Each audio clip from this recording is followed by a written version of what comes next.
is up, you guys? Welcome back to another one. If you are new to the channel, I am Gold Pony, and today I am quite excited for this one. This is my first ever Mitsubishi review. We are in the new 2020 Mitsubishi Eclipse Cross, courtesy of Platinum Mitsubishi in Mechanicsburg, PA. And so besides it being my first ever review in a Mitsubishi, this one is quite exciting because to start, it has a very good name, the Eclipse Cross. Of course, with the Mitsubishi Eclipse being a legend back in the day, bring it back, Mitsubishi. Second of all, it comes with a great warranty, 5-year, 60,000 mile bumper to bumper, 10-year, 100,000 mile powertrain. So excellent there. So what do you say? Let's go ahead and jump right into it. And as always, let's start with pricing. And so there will be several different trim levels for the 2020 Eclipse Cross. First one being the ES, starting at $22,845, LE for $23,945, SE for $25,495, and lastly the SEL, which is the one we have today, of course, starting at $26,995. And of course, that was all actually pricing for the front-wheel drive variant. So if you wanted to go with the four-wheel drive variant, actually Mitsubishi calls it Super All-Wheel Control. I'll explain that in a second here, but that is going to add $1,600 to any of those prices I just gave you. So real quick, Super All-Wheel Control, what is that? It is not all-wheel drive, it is a four-wheel drive system, and it was originally specifically developed for the 2007 Lancer Evolution, and now is used on vehicles like the Outlander and the Eclipse Cross. If you guys know anything about the Lancer Evolution, you know that was Mitsubishi's rally car. Therefore, with that being a rally car, that all-wheel drive system had to be amazing, with it being raced in snow and dirt and things like that. So therefore, quite a nice four-wheel drive system to come with the Eclipse Cross. But so then when it comes to the power plant, powering this beast is a 1.5-liter turbocharged inline four-cylinder, putting out 152 horsepower at 5,500 RPM, 184 pound-feet of torque available from the power band of 2,000 to 3,500 RPM. Again, sent to front wheels or all wheels through a CVT, giving you MPG numbers at 26 in the city, 29 on the highway for the front wheel drive, 25 city, 26 highway for the four-wheel drive. Either way, it does take regular unleaded fuel, so that's certainly a plus to save you some money there. Did want to also mention, since we're touching on fuel economy, there's also an eco button just in front of the shifter there. If you press that, it's going to reduce the throttle response, climate control, things like that. All in all, the concept there is to help you save even more MPGs if you wanted it. So I would probably use that if you did a lot of highway driving. That's certainly going to help you out there. But anywho, nonetheless, let's go ahead and now turn that off and let's do a quick little acceleration here in the new 2020 Mitsubishi Eclipse Cross. And let's see how quickly we can get this one here up to speed.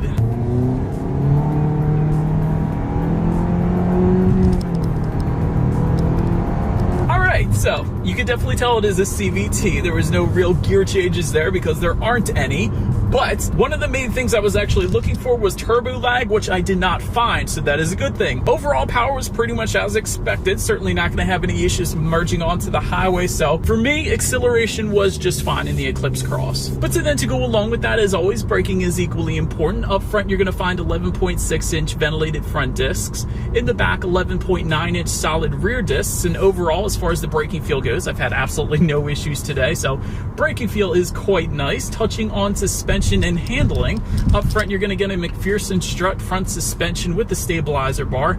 In the back, a multi-link rear suspension, again with the stabilizer bar. And as far as the steering feel goes, it's pretty much as expected. I will say it is a little bit heavier overweight to it, which is nice comparatively speaking to some other SUVs that I've tested. So as far as the steering feel goes, it's definitely quite nice in the Eclipse Cross. When it comes to ride quality, so far so good, at least in my short test drive today. Haven't hit too many obstacles or potholes, of course, but ride quality has been just fine so far. Cabin noise is quite good as well. The only thing I've really heard so far is some floor mats wrapped in plastic sliding around in the trunk, but other than that, no issues with cabin noise either. And then touching on visibility, visibility is fine, I guess you could say, after you kind of train your eyes not to look at that center bar that separates the upper and lower rear window back there. But overall visibility actually isn't bad. It's just that center bar is just somewhat distracting, but I would imagine you would get used to that if you were to drive this on a daily basis. But Continuing with visibility, there's a couple features that help with forward visibility as well. For instance, a head-up display is going to be available if you wanted to go that route, as well as rain-sensing windshield wipers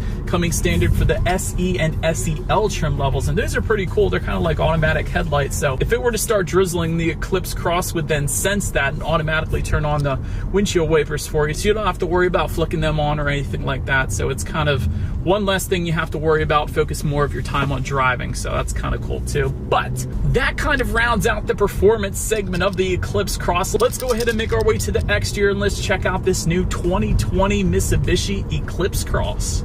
And so now starting up front, you will find silver and chrome accents if you were to go with the SE or SEL trim levels. However, if you went with the ES or LE, those silver and chrome accents are going to simply be replaced by body colored accents, so I'm sure that's going to look just as good. But to the sides, halogen headlights can be found on the ES, LE, and SE trim levels. If you wanted to go LED, simply go with the SEL trim level that we have today. However, I did want to mention those LED headlights are available on the other trims as well, some of the other trims as well. So if you wanted to go with the lesser trim level but still wanted the LED headlights, you can go that route if you wanted to. Either way, automatic feature comes standard with the SE and SEL trim levels, meaning when it starts to get dark out, the headlights will turn on automatically for you there. It's always nice. Just below, fog lights standard on all trim levels. There's actually a lot of SUVs out there these days that make fog lights either an option or they're going to be standard on upper trim levels as opposed to all of them. So that's kind of nice that the Eclipse Cross did that.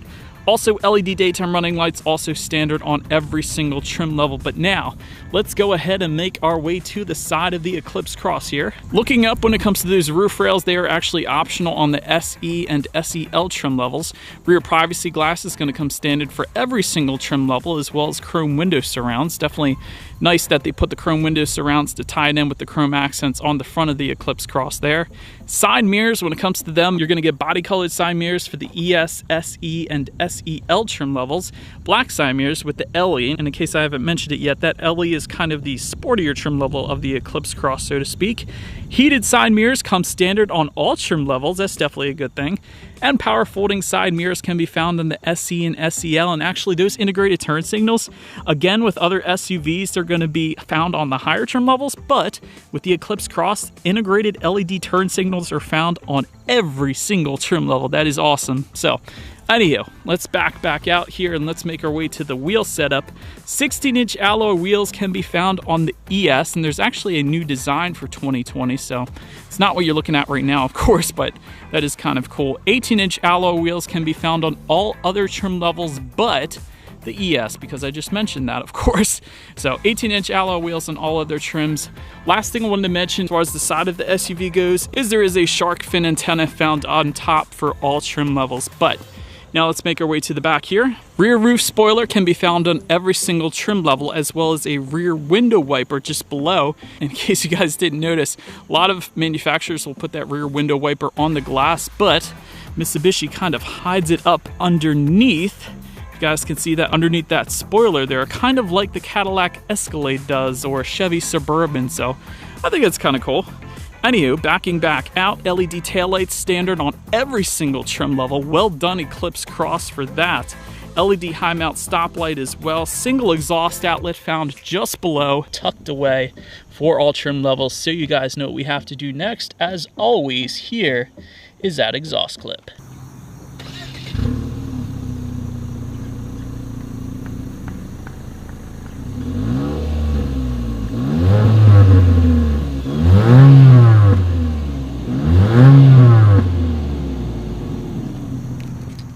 So, but now since we are around back, when it comes to opening that rear hatch, they simply just lift up underneath, and that is how you're going to get that one open. But once opened up, cargo capacity is going to come in at 22.6 cubic feet.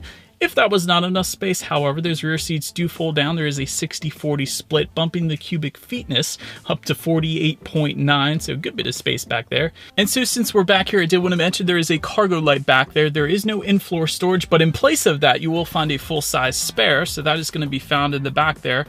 Grocery hooks also found back there, and a massive Rockford Fosgate subwoofer. It is a beast. I kind of like how you can see it as well, so I can't wait to test out the sound system in a little bit here. Making our way to the back seats, rear legroom comes in at 35.3 inches. So for reference, I'm an even 6 feet tall. This is how much space I have back there.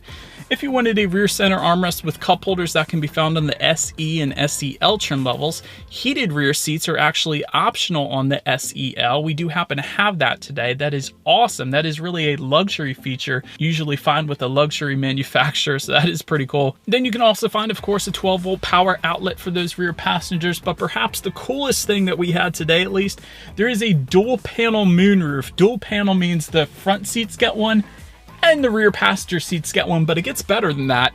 A lot of times you have to control that rear panel moonroof from the front. However, those rear passengers can actually control that themselves. There is a little button on the roof of the Eclipse Cross.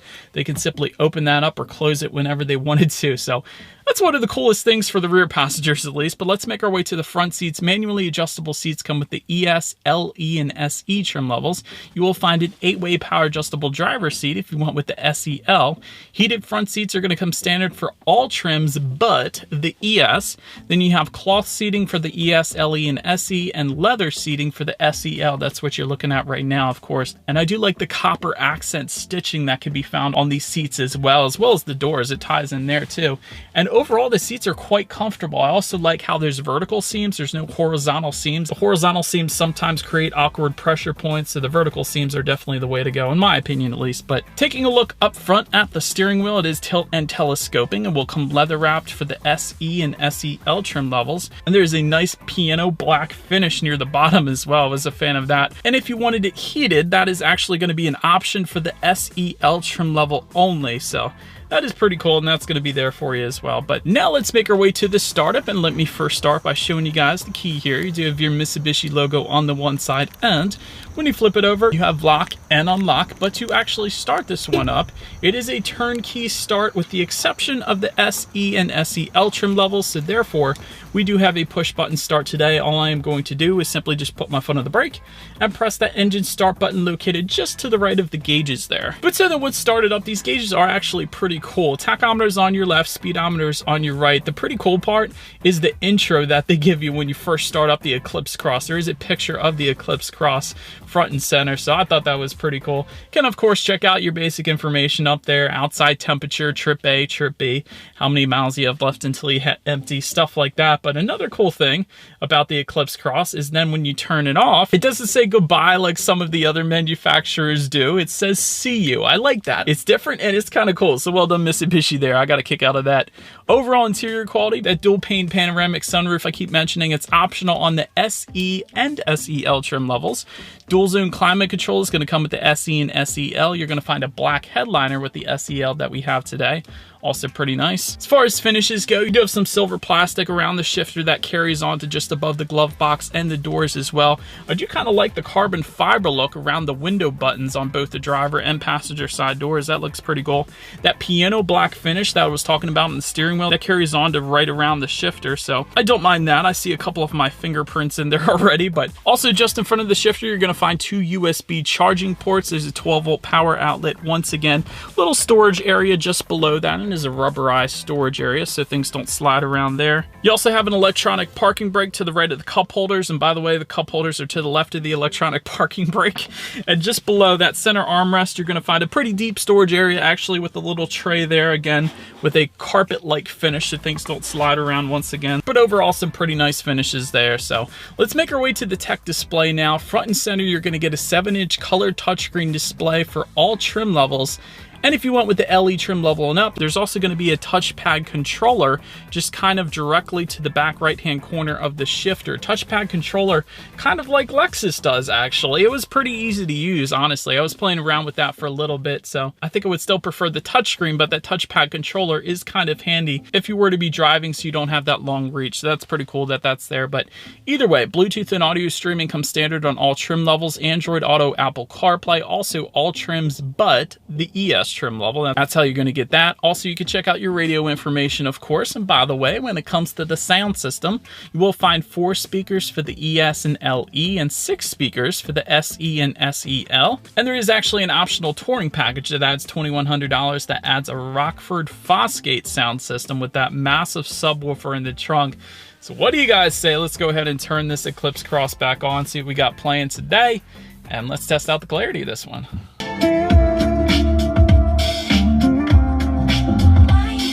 Ton of of bass with that sound system, I will say that.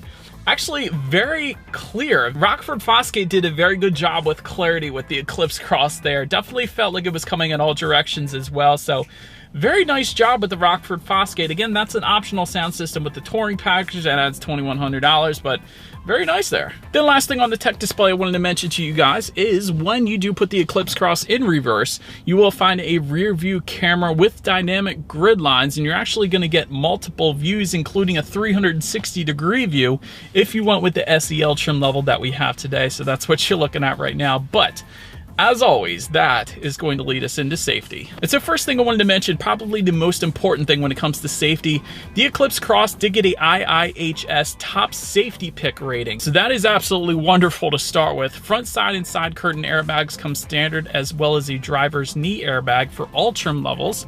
In the back, you're going to have latch, aka lower anchors and tethers for children for the rear car seats. Also rear child door locks back there, tire pressure monitoring system, that's all pretty basic stuff. But SE and SEL trim levels are also going to add an electronic parking brake with auto hold, blind spot warning with rear cross traffic alert, lane change assist, automatic high beams, forward collision mitigation with pedestrian detection, and lane departure warning. This is one of the cool things. I actually got it on film in this video. That was pretty cool, but the Eclipse Cross basically yells at you when you go over the lane a little bit, which is good. That means that's going to prevent you from getting into an accident, so I love that.